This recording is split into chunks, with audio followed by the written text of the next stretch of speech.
Hello, it's Matt McLachlan. Thank you for joining us for another episode of BattleWalks. A bit of a special episode this week.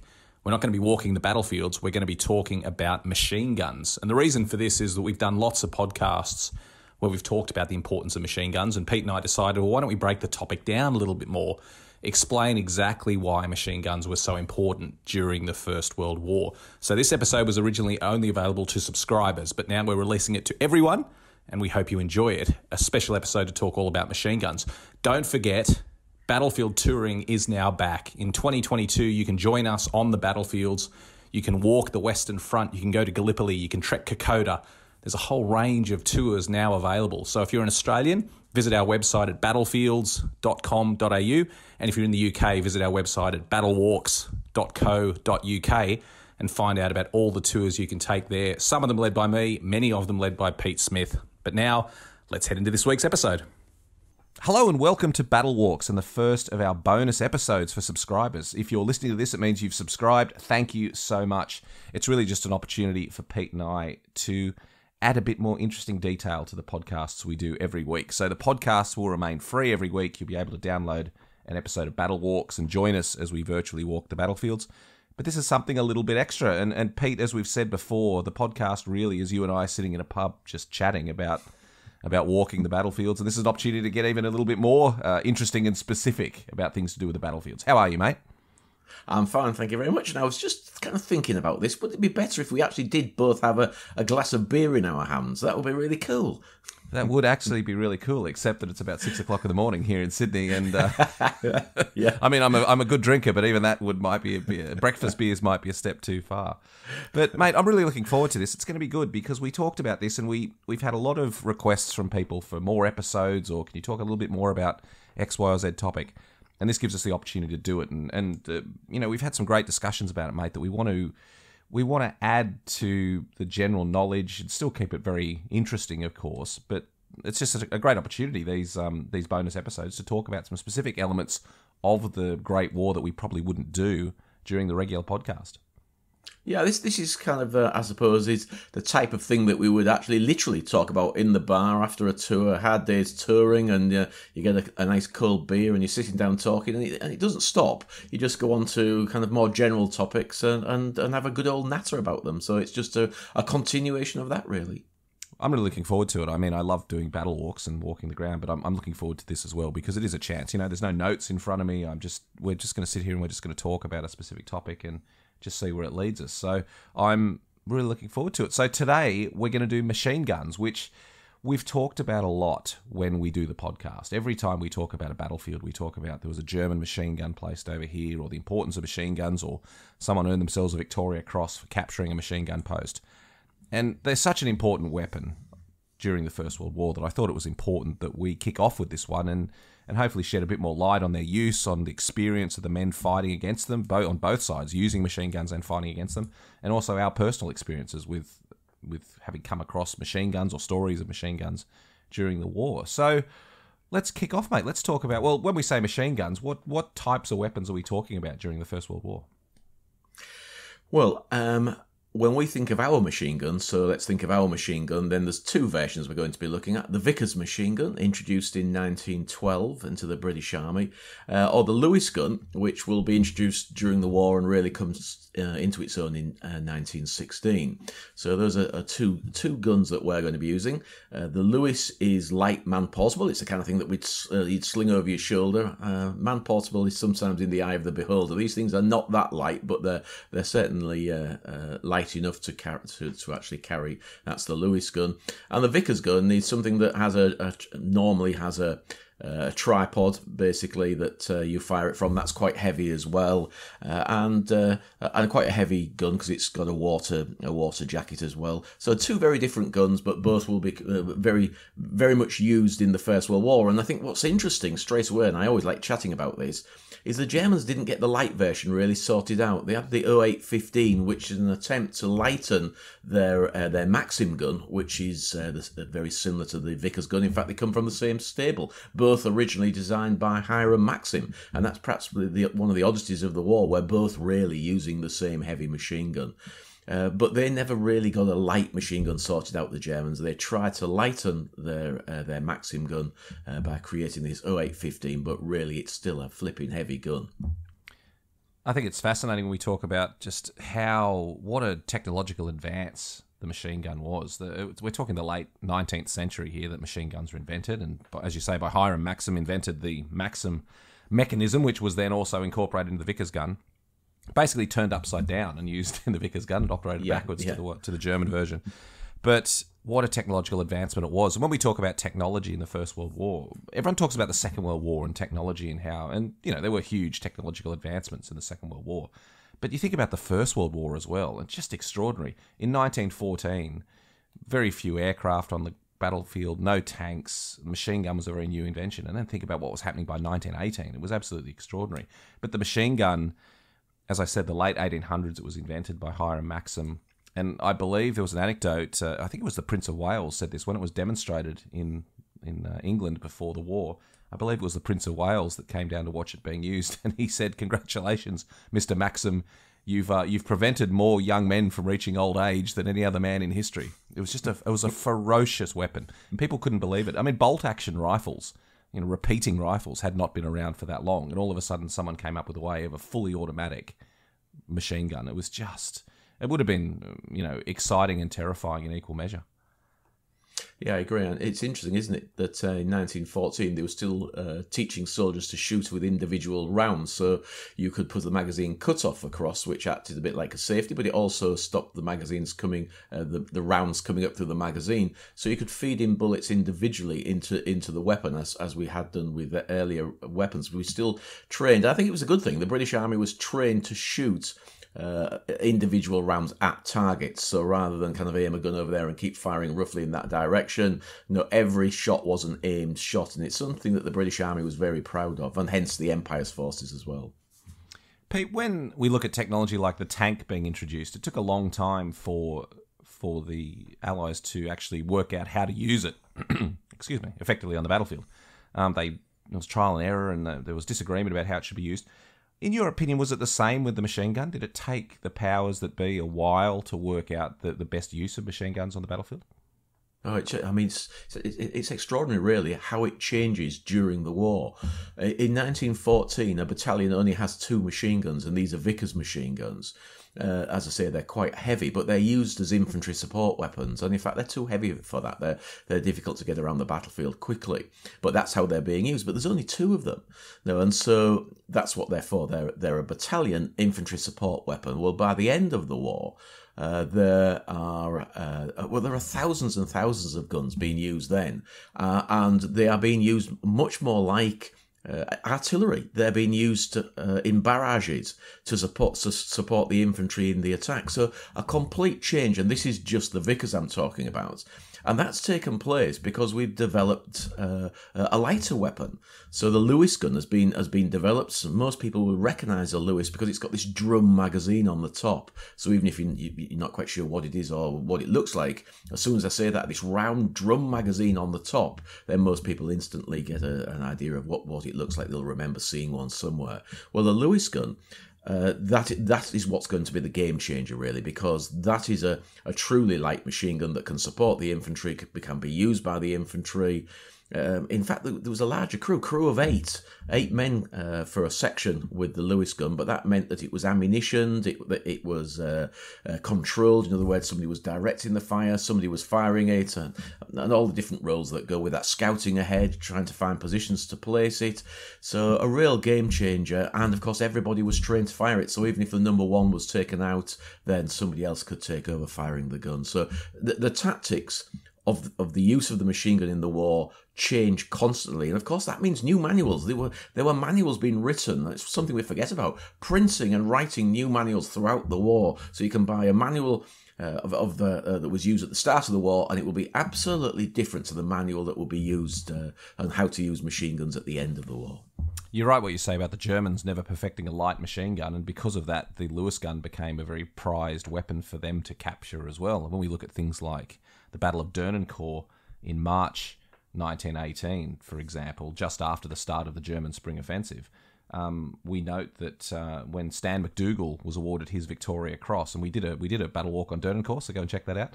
But when Stan McDougall was awarded his Victoria Cross for capturing and killing a whole bunch of Germans, he did so with a Lewis gun that he picked up from the Germans. And there's been some conjecture as to where that Lewis gun came from, but it now seems fairly likely that the Germans had captured that from a British unit in the early days of their spring offensive. So it's fascinating to imagine the Germans advancing with an enemy machine gun, because they'd have to work out how to use it, they'd need to find ammunition for it. Extraordinary that the weapon would be so highly prized that the enemy would be using it. It's interesting, we look at the weight of fire, and I'm talking about Australians again as it happens here, because they were so depleted manpower-wise, the only way that they could still take part in a battalion attack and be successful was that they were carrying an awful lot of machine guns that compensated for the lack of men. And one of the things that they were also doing was, as they overran German units in that 100 days, in that advance to victory, as they overran these German units, they discovered that the Germans were using the Lewis guns, and so, as you just said, Matt, they were then incorporating them back into their own battalions. So they probably, at the end of all of these actions, actually had more guns than they should have done, but that didn't matter because they needed them. They needed the extra guns. This is potentially a little one of our Matt and Pete's tangents, but it's interesting. It just reminds me of what difficulty that would have created. One thing we don't think about on the battlefields is the importance of sound, and men get very used to the sound of weapons. They learn the sound of their own weapons. They learn the sound of enemy weapons, and that helps play a lot of direction on the battlefield. That when they hear a German machine gun firing at them, that obviously indicates where the enemy is.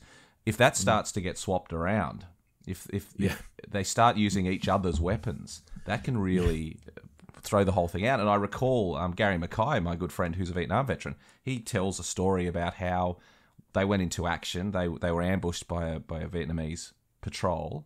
They came under fire, but there was an M60. They recognised from the sound an M60 kept firing at them, and it took them a long time to work out what was going on. They thought they'd run into another Australian unit who was accidentally firing on them, and it turned out that the Vietnamese had captured an M60 machine gun and was using it against them.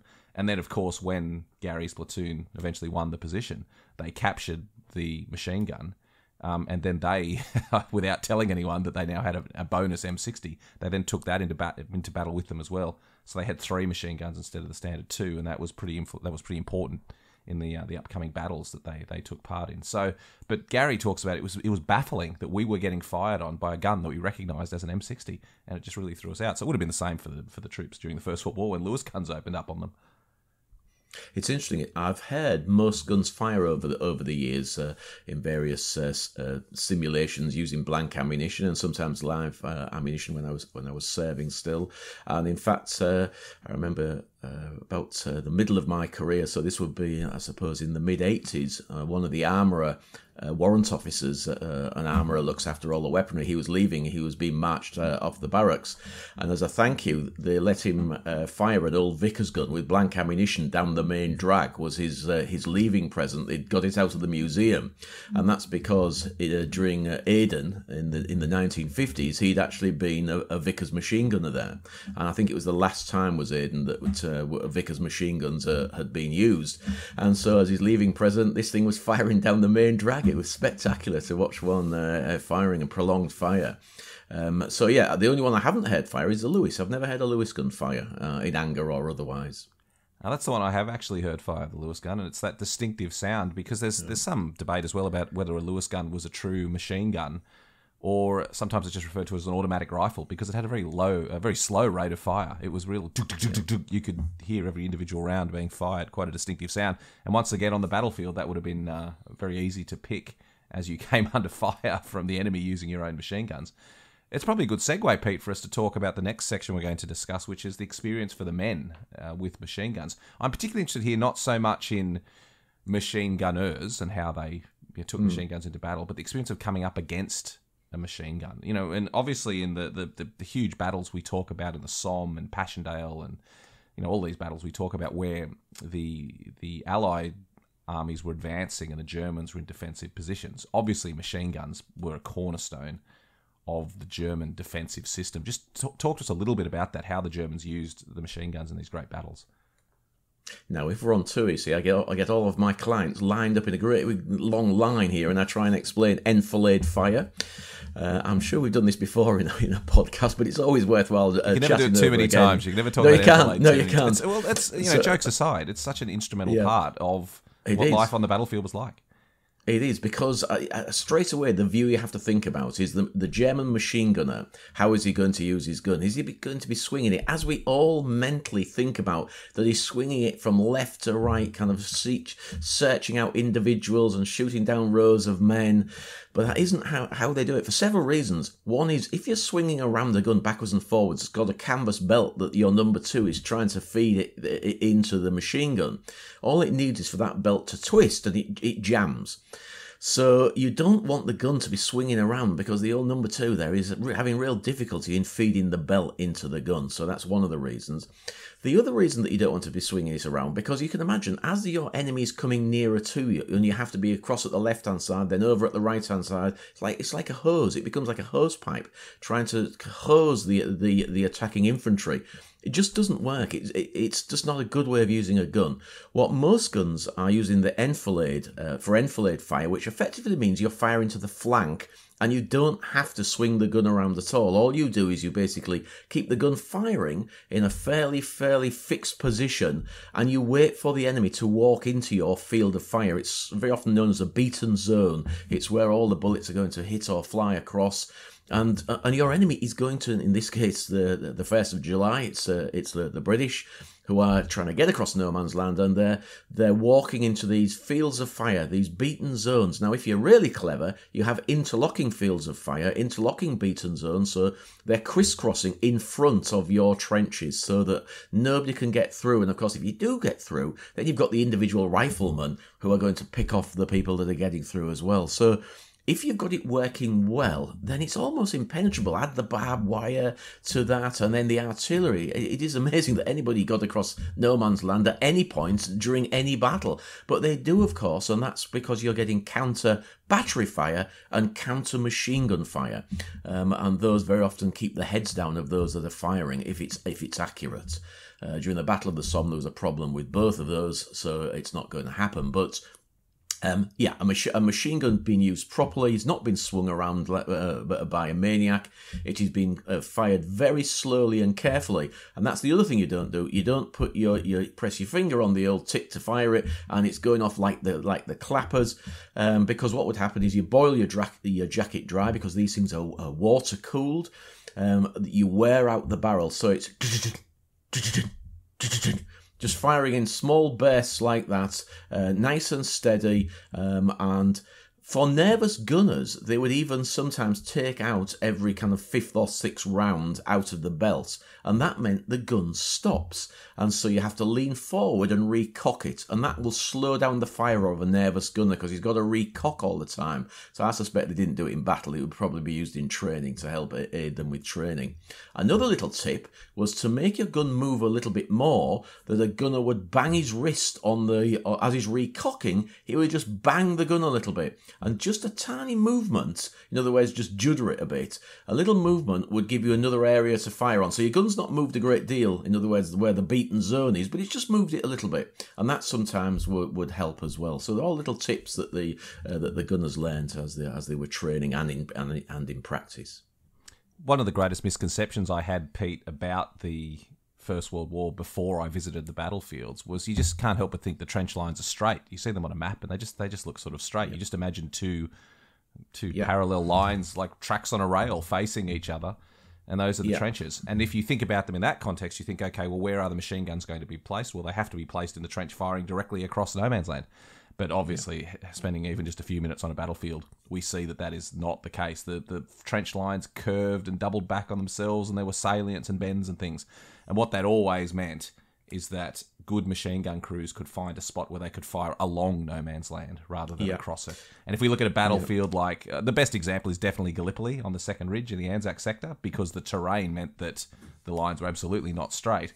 And then if you walk along that line, you think, well, hang on a minute, I'm actually kind of behind my enemy's trench system here. Oh, now I'm way in front of it as you walk along the line. But you look at things as well like Fromelles with the Sugarloaf salient. And, there's countless examples. And when you think of a bulge into no man's land, what the enemy would then do is they'd set up their machine guns to be able to fire along no man's land to get the perfect type of enfilade fire.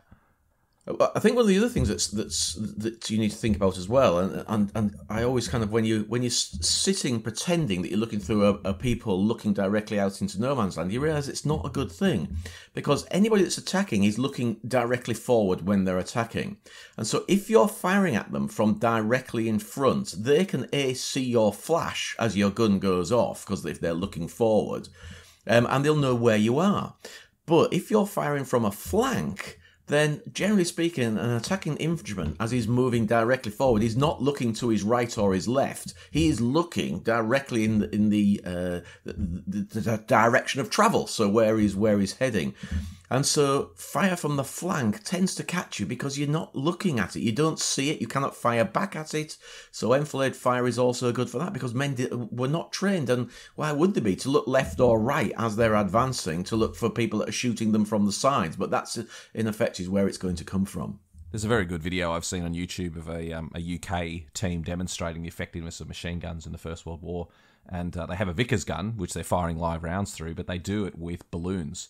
They set up a field of balloons, and I'm sure you've seen it, Pete, and they shoot at the balloons from front on, and they make it a platoon, I think, or a company, 250 balloons, and they count how many balloons they can hit by firing a belt from front on, which is still a lot. A lot of men would fall. The balloons obviously representing men marching across no man's land, but then they set it up in enfilade. They set all the balloons up and then shoot at it from the side, and there's an obvious thing that goes on there is when you're shooting from the front, there's lots of gaps between individual men, but if you could line all those men up from the side, one line of bullets will take out the first bloke, then the second, then the third, and on, and they wipe out effectively the entire company with one machine gun. When we think about battles like the Neck at Gallipoli, the famous charge across the Neck, once again, that's almost always depicted in films and documentaries as Turks in front firing on the Anzacs as they charged across.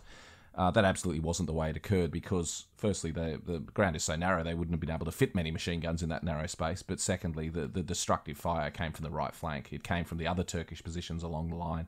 So as the men charged across at the Neck, the machine guns further to their right opened up and just sent an absolute stream of bullets flying sideways across there. And some of the accounts of the fourth wave who charged and basically knew they were doomed and just self-preservation was on their mind, there's accounts of them actually going left over the cliff edge and sort of tumbling down over the cliff edge to just get out of that arc of fire, which was coming from the right flank. Just horrendous. I mean, it's one thing we always got to say here is we're talking about it quite clinically, but horrendous. These were horrendous weapons. Talk to me about the 1st of July, Pete. And we talk about how artillery was really significant in the First World War, which it was, but the machine guns played a big role in that massacre on the 1st of July. So talk to me a little bit about the German defensive position with machine guns. I will, but I'm just going to go off on a tangent, because if I don't go off on it now, I'll forget, and it's just an interesting little story. I remember my father telling me that his uncle, who taught him to swim, his party piece was showing people his 3 belly buttons. And that's because he had been at Gallipoli and he'd been hit twice by a machine gun, both at each side of his stomach. So very luckily, it didn't do him any real serious damage. Well, it wouldn't do any good, but it certainly didn't kill him anyway. And so his party piece used to be showing all the kids his 3 belly buttons, and that was from Gallipoli, from the machine guns at Gallipoli. Extraordinary. So back to your question. What was your question? It was about the 1st of July. 1st of July, yeah. Just about that. We know the significance of German machine guns in that that day. Yeah. I mean, the significance was that it was still there, I suppose, and that's because they'd been taken underground. I mean, you have to imagine that the Germans built machine gun positions, but during periods of heavy bombardment, you don't really want to be leaving your gun in the open. And as we know, prior to the Battle of the Somme, there was enormous heavy bombardment. Well, the Germans actually took their guns underground, and when the bombardment eased, or even if it hasn't, once you know that your enemy's coming, you have to come to the surface. And so they came to the surface and set their guns up, and luckily, because of our tactics, luckily for the Germans, it meant that they had a pause because we stopped bombarding the German front line as the whistles blew at 7:30 and we climbed out of our trenches to attack.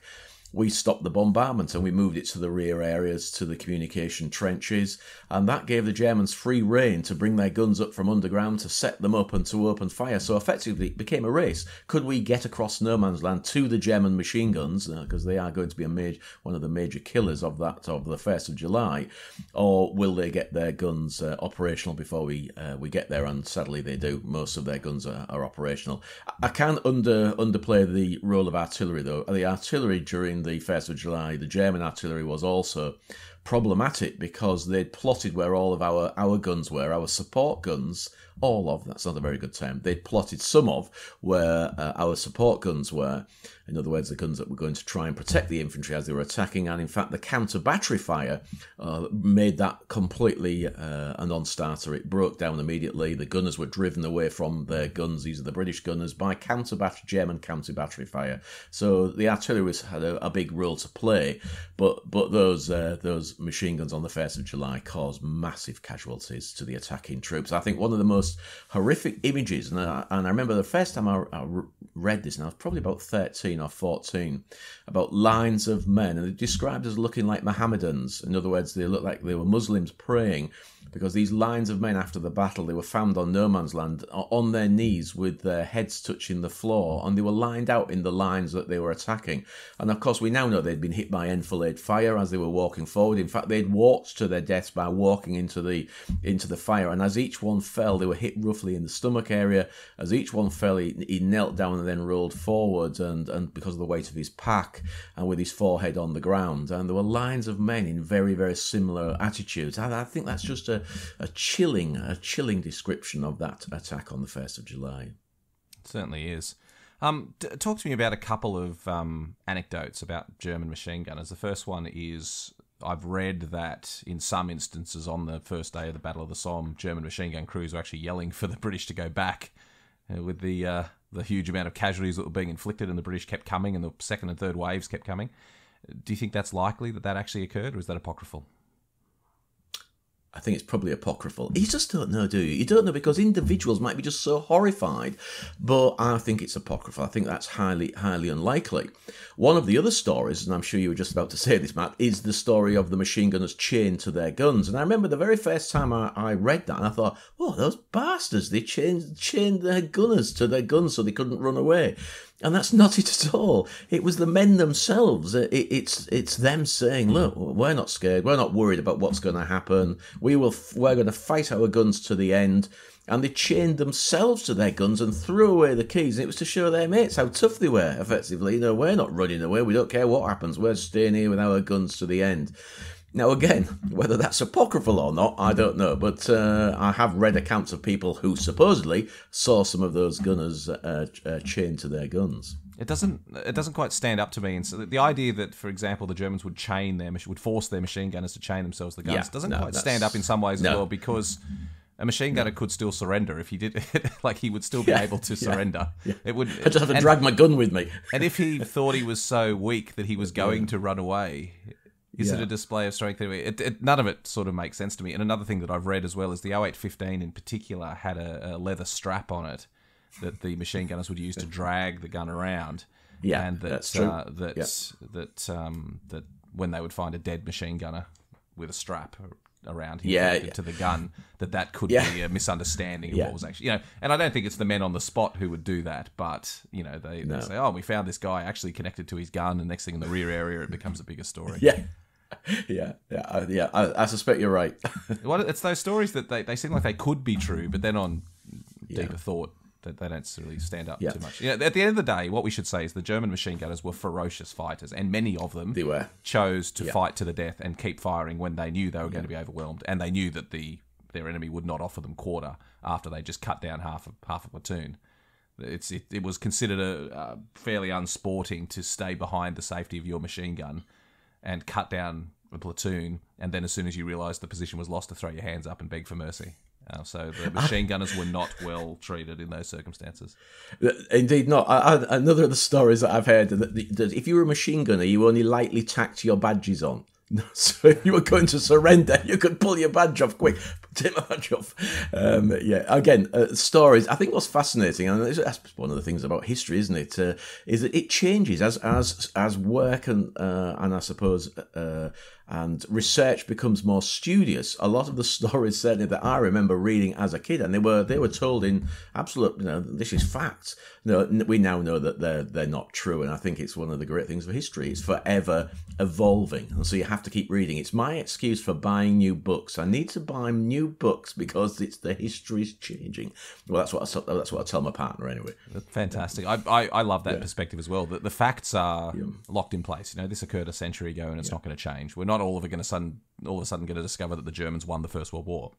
But what does change is our interpretation of those facts changes, and we learn more about it, and we get a better understanding. And the other thing I always take away from this, Pete, is that we're talking a large group of people. We're talking many millions of people participated in the war. They're all going to be different. Yeah. Some are going to be brave. Some are going to be scared. Some are going to win the Victoria Cross, and some are going to run away. Some are going to be good, noble, honest people, and some are going to be criminals. When you have a huge army and a huge cross-section of society, they're going to be as varied as people are when you see them on the street. And so it would only take one person to do one thing for that to enter folklore, but it doesn't mean every person was doing it on the battlefield. Just before we finish up, Pete, one thing I wanted to do is, again, just to keeping it... Oh, there's a dog barking outside my window. We've got some company. Keeping it personal is you must have, in your many years of living on the battlefields, come across machine guns, had connections yourself with the history of machine guns. Have you got any anecdotes or any stories about machine guns and coming across them, or that you want to recount? Well, I think my favourite is when you're actually walking the battlefields, and it's the great joy of living here on the battlefields. When you're actually walking the battlefields, and you're just following a trench line, you know where it is, or even if you don't, you've got the maps out and you've located it, you think you know where it is, and you're walking along there.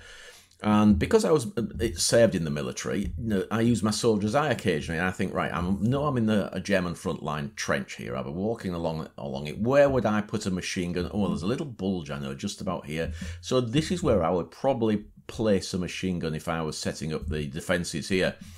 And if you're on the field at the right time, and the ploughing's right, and the weather's been kind, and you've had a bit of rain and a bit of cold, it washes things off and things stand out. And you can literally look down, and where you would like to think that the Germans would have placed the machine gun, there are fired rounds everywhere.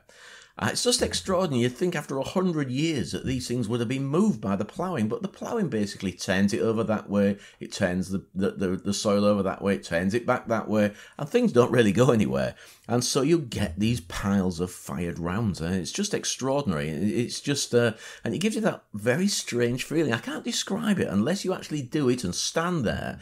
It's almost hairs on the back of your neck moment where you're thinking, oh gosh, this really, really was where it took place, and this is where the gun was firing from. And obviously for every one of those empty cases, there's a potential casualty. So it's a very moving experience when you actually come across one of those locations. Moving on to a second thing is, of course, we very often find parts of the weaponry. A friend of mine that he's been coming here for 10 years or more, he came back one day after walking the fields, he came back with a Lewis gun. Now, sadly, these things cannot cross international borders, even though it's a relic. It's a rusty lump of steel, but you just know exactly what it is. And so he had to leave it with me. Oh, I was so upset. Anyway, I put it into my barn, cleaned it up, and it was in my barn for years. And then the Tietval Centre, by the monument on the Tietval Ridge, were asking for relics for a new display, a permanent display they were putting in. So I had a quick word with this guy. I rang him up and I said, look, it's stuck in my barn here, and the few people that come to stay at the B&B, they can have a look at it. But I said, wouldn't it be great if it was there? And he said, I agree entirely, Pete. So if you want to go and see that Lewis gun, it's under the floor. You walk above it on the glass floor, and you can look down and see that Lewis gun now beneath the floor. So bits do turn up. I also find the stands occasionally, and spare barrels, because all machine guns normally they carried spare barrels for changing the barrels, and so those turn up as well in the fields as well. So yes, bits and bobs are still here in the fields. Absolutely extraordinary, Pete. My connection with machine guns is actually what probably got me so involved in the battlefields in the first place, is that my father grew up in a little town called Mallee Plains, a little farming community outside West Wyalong in New South Wales. And his father had served in the Second World War and was therefore the president of the local sub-branch of the RSL.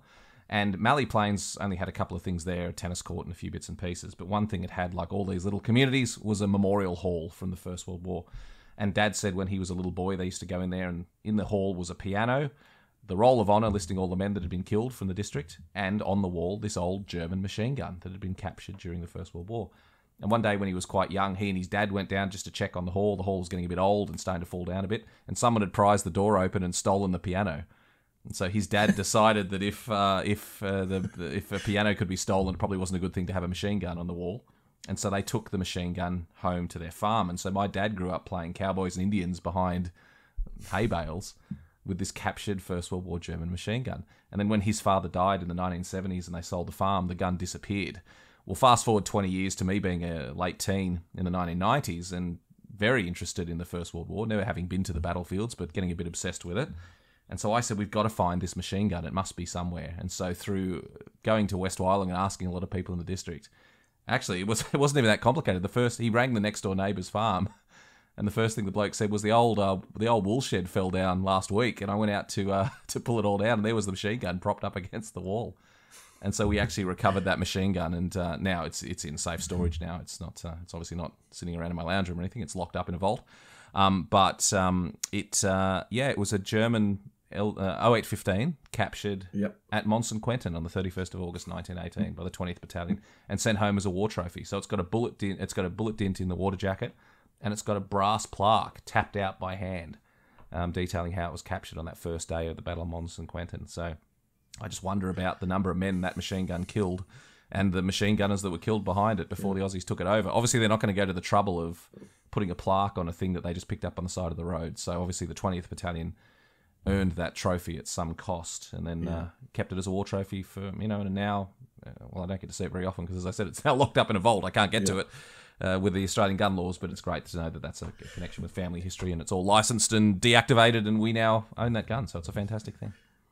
Well, I've got an 0815 behind me. So I've got an 0815 exactly the same. It's battle damaged, shrapnel through the water jacket.